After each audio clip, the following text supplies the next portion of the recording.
So I posted this message on Facebook a few days ago, speaking about cryptocurrencies. How there's still people that think that cryptocurrencies are a scam, magic internet money, that it's a bubble, you know, that it's just that it's gonna go away, that it's not real. But the fact is that many people nowadays, I've heard of several because I'm on it. I have contacts and I'm researching and so on. So I hear more people about more people doing this, that they are living off of crypto right now. They don't have an office job. They don't have an employer. They're just have crypto, and what they make out of crypto, it's what they use to pay the bills, pay for groceries, pay for traveling, myself included. Me and my family, we went on a world trip, as you already know if you've seen some of my other videos. 21 months traveling. We it was not all of crypto. We saved a bunch of money before the trip for 2 years, I think. And we said, okay, this should last us for a year of traveling. And in the end, we made it last a year and a half. And since about 6 months ago, 5 months ago, 6 months ago, we started taking money out of crypto because the savings ended. So for the past few months, we have been living off of crypto. Every month, we look at how much money we still have in the bank account, and we take a little bit out from crypto to have the money there for expenses and paying for the tickets that we still needed to pay for to get back, and so on. So if you still think that it's a fad, that it's a scam, that it's not going to work, or whatever you're thinking, then I invite you to reconsider and to really do some research and figure out what's happening, because it's not going to go away. Like, the genie's out of the bag. It's Pandora's box was opened. There's no going back to how things were before. Technology was invented. It's going to be used. It's going to happen. And it's going to be like what happened with internet, that nowadays we cannot imagine a life without internet.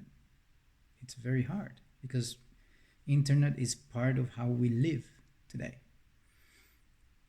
And in a few years from now, we're going to look back and we're going to say, how did we do this before without blockchain? Like, it's not that we couldn't do it without blockchain, but it's going to be so ingrained and it's going to be so much part of the way that we do things and live, that it will be hard for people to imagine it otherwise, So I invite you to reconsider, to open your mind a little bit, to open up to the possibility that there are some things that you would be interested in inside this cryptocurrencies universe. Because the other thing that I've also noticed, especially with I was texting with a friend recently, and I asked her, so are you into crypto yet? And she said, no, not yet. And I said, why? And her answer was, yeah, I've heard about how much energy they're using and how it's bad for the environment, and that was like, oh wow, so this is a reason. Like, someone will not go into cryptocurrencies because it uses energy. And then again, my second thought was, well, it's not true. It is true for certain blockchains, for Bitcoin and any proof of work blockchain, but there are thousands and thousands of cryptocurrencies, and not all of them are proof of work. I would say nowadays, as time goes by, less and less blockchains are proof of work, and more of them are proof of stake. proof of stake. So like this is how you notice how one thing about an industry can make it look that like something that it's not worth looking into. So because a few blockchains use a lot of energy, then you don't look at the other ones that don't use so much energy because you think that they all work the same. So that's lack of education, lack of research, not knowing, ignorance. I replied saying, yeah, not what I'm saying right now, not all of them work the same. So if that's a concern, then you choose the other ones that don't use so much energy.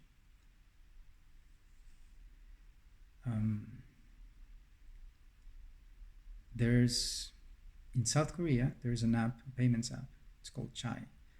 And a lot of people there are using it. And like 2 point something million of users. They're using it on a daily basis to pay for groceries in the store, for doing transactions to friends, etc., etc. And it's blockchain technology, but they don't know, and they don't need to. You know, it's an app that works with blockchain, but you don't need to know that it's a blockchain app that is decentralized, and it's with their local currency. You know, it's not like they have a volatile asset, cryptocurrency that is changing value every day. No, they have their won, Korean won. They transact in it. It doesn't change value from one day to the next. You wake up tomorrow, still have the same amount, and its value, the value is the same. But I'm sure many of them have no idea that they're using blockchain technology. So it gives me hope that tomorrow there will be an app here that people are going to use here, and it's blockchain, and they don't know. It doesn't matter because it's just a service. It's a service. Something is happening. You need something. They supply it or whatever. But anyway, back to the main point of this video. If you're still thinking that cryptocurrencies are going to go away, or that it's just something that is not worth looking into, I really invite you to reconsider that. And also to offer that I am giving one-on-one sessions. I'm offering one-on-one sessions to friends, family, and just anyone that comes for cryptocurrencies to learn about them, to know what you can do in them, with them, how to invest, how not to invest, what to focus on or what not, depending. And I always ask people for information about themselves, to know exactly what they want. You know, like, why do you want to go into cryptocurrencies? Why do you want to invest? What for? What's your goal? Depending on those the answer to these questions, then I can advise you one thing or another. Also, depending where you are. You know, I have friends in Colombia, so if someone from there comes to me asking questions, some of my answers will change because they live there, as opposed to someone here in the Netherlands or in the US. Same thing. In the Netherlands, I'll give some answers. In the US, I'll give others, because the websites that you use can change depending on where you are. In India, somebody contacted me a few days ago from India asking where can I start, and I said, yeah, this is the website for India, or at least one that works there, that you can from your local bank send money to that exchange, and you're not going to have an issue in your local currency. You know, in Colombia, I had to do some research a few months ago when I was there, because I needed to use an exchange there with local currency. So I had to find out which one was working there and which one can connect to the Colombian banks and so on.